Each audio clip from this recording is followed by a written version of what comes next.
The Triumphs of a Taxidermist by H.G.Wells. Here are some of the secrets of taxidermy. They were told me by the taxidermist in a mood of elation. He told me them in the time between the first glass of whiskey and the fourth, when a man is no longer cautious and yet not drunk. We sat in his den together. His library it was, his sitting and his eating room separated by a bead curtain, so far as the sense of sight went, from the noisome den where he plied his trade. He sat on a deck chair, and when he was not tapping refractory bits of coal with them, he kept his feet on which he wore, after the manner of sandals, the holy relics of a pair of carpet slippers out of the way upon the mantelpiece, among the glass eyes.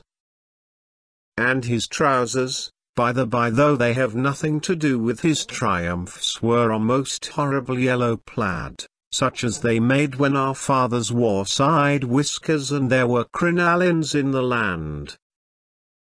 Further, his hair was black, his face rosy, and his eye a fiery brown, and his coat was chiefly of grease upon a basis of velveteen. And his pipe had a bowl of china showing the graces, and his spectacles were always askew, the left eye glaring nakedly at you, small and penetrating, the right, seen through a glass darkly, magnified and mild. Thus his discourse ran: there never was a man who could stuff like me, bellows, never. I have stuffed elephants and I have stuffed moths, and the things have looked all the livelier and better for it. And I have stuffed human beings, chiefly amateur ornithologists. But I stuffed a nigger once. No, there is no law against it. I made him with all his fingers out and used him as a hat-rack, but that fool Homersby got up a quarrel with him late one night and spoilt him. That was before your time. It is hard to get skins, or I would have another. Unpleasant? I don't see it. Seems to me taxidermy is a promising third course to burial or cremation. You could keep all your dear ones by you. Bric-a-brac of that sort stuck about the house would be as good as most company, and much less expensive. You might have them fitted up with clockwork to do things. Of course they would have to be varnished, but they need not shine more than lots of people do naturally. Old Manningtree's bald head. Anyhow, you could talk to them without interruption. Even ants. There is a great future before taxidermy, depend upon it. There is fossils again. He suddenly became silent. No, I don't think I ought to tell you that. He sucked at his pipe thoughtfully. Thanks, yes. Not too much water. Of course, what I tell you now will go no further. You know I have made some dodos and a great auk. No. Evidently you are an amateur at taxidermy. My dear fellow, half the great auks in the world are about as genuine as the handkerchief of Saint Veronica, as the holy coat of Dreves. We make 'em of grebes' feathers and the like. And the great auk's eggs too. Good heavens! Yes, we make them out of fine porcelain. I tell you it is worthwhile. They fetched £300 only the other day. That one was really genuine, I believe, but of course one is never certain. It is very fine work, and afterwards you have to get them dusty, for no one who owns one of these precious eggs has ever the temerity to clean the thing. That's the beauty of the business.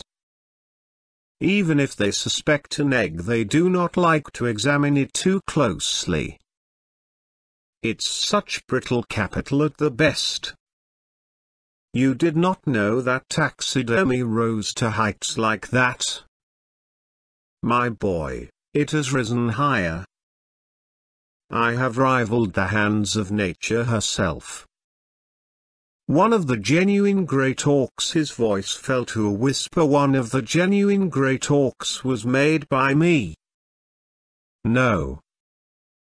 You must study ornithology, and find out which it is yourself. And what is more, I have been approached by a syndicate of dealers to stock one of the unexplored skerries to the north of Iceland with specimens. I may someday. But I have another little thing in hand just now. Ever heard of the dinornis? It is one of those big birds recently extinct in New Zealand. Mo is its common name, so called because extinct. There is no mo now. See? Well, they have got bones of it, and from some of the marshes even feathers and dried bits of skin. Now, I am going to, well, there is no need to make any bones about it, going to forge a complete stuffed mo. I know a chap out there who will pretend to make the find in a kind of antiseptic swamp, and say he stuffed it at once, as it threatened to fall to pieces. The feathers are peculiar, but I have got a simply lovely way of dodging up singed bits of ostrich bloom. Yes, that is the new smell you noticed. They can only discover the fraud with the microscope, and they will hardly care to pull a nice specimen to bits for that. In this way, you see, I give my little push in the advancement of science. But all this is merely imitating nature. I have done more than that in my time. I have beaten her. He took his feet down from the mantel board, and leant over confidentially towards me. I have created birds, he said in a low voice. New birds. Improvements. Like no birds that was ever seen before. He resumed his attitude during an impressive silence. Enrich the universe, Rater. Some of the birds I made were new kinds of hummingbirds, and very beautiful little things, but some of them were simply rum. The rummest, I think, was the Anomalopteryx gigiana. Gigianusum empty, so called because there was really nothing in it, a thoroughly empty bird except for stuffing. Old Javas has the thing now, and I suppose he is almost as proud of it as I am. It is a masterpiece, Bellows. It has all the silly clumsiness of your pelican, all the solemn want of dignity of your parrot, all the gaunt ungainliness of a flamingo, with all the extravagant chromatic conflict of a mandarin duck. Such a bird? I made it out of the skeletons of a stork and a toucan and a job lot of feathers. Taxidermy of that kind is just pure joy, Bellows, to a real artist in the art. How did I come to make it? Simple enough, as all great inventions are. One of those young genii who write us science notes in the papers got hold of a German pamphlet about the birds of New Zealand, and translated some of it by means of a dictionary, and his mother wit he must have been one of a very large family with a small mother, and he got mixed between the living Apteryx and the extinct Anomalopteryx, talked about a bird 5 feet high, living in the jungles of the North Island, rare, shy, specimens difficult to obtain, and so on.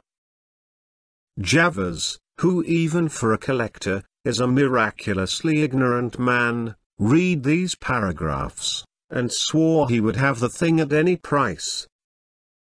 Raided the dealers with inquiries. It shows what a man can do by persistence willpower. Here was a bird collector swearing he would have a specimen of a bird that did not exist, that never had existed, and which for very shame of its own profane ungainliness, probably would not exist now if it could help itself. And he got it. He got it. "Have some more whiskey, Bellows?" said the taxidermist, rousing himself from a transient contemplation of the mysteries of willpower and the collecting turn of mind. And, replenished, he proceeded to tell me of how he concocted a most attractive mermaid, and how an itinerant preacher, who could not get an audience because of it, smashed it because it was idolatry, or worse, at Burslem wakes. But as the conversation of all the parties to this transaction, creator, would-be preserver, and destroyer, was uniformly unfit for publication, this cheerful incident must still remain unprinted. The reader unacquainted with the dark ways of the collector may perhaps be inclined to doubt my taxidermist, but so far as Great Auk's eggs, and the bogus stuffed birds are concerned, I find that he has the confirmation of distinguished ornithological writers.